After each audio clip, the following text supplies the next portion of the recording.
এই সিস্টেমটা আমি এভাবে করেছিলাম।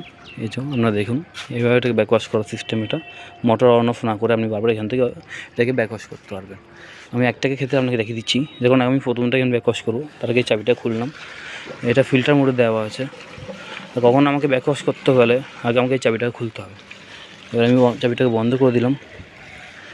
এবার দেখুন আমাকে নিচে যেতে হয়নি, পাম্পটা অফ করতে হয়নি, এখান থেকে আমি কাজটা করে নিতে পারলাম। এইভাবেই আমাকে দুটোকে ব্যাকওয়াশ করতে হবে। আর যখন এটা ফিল্টার মুড়ে দেবো তার আগে ঠিক আমাকে এটাকে খুলে নিতে হবে।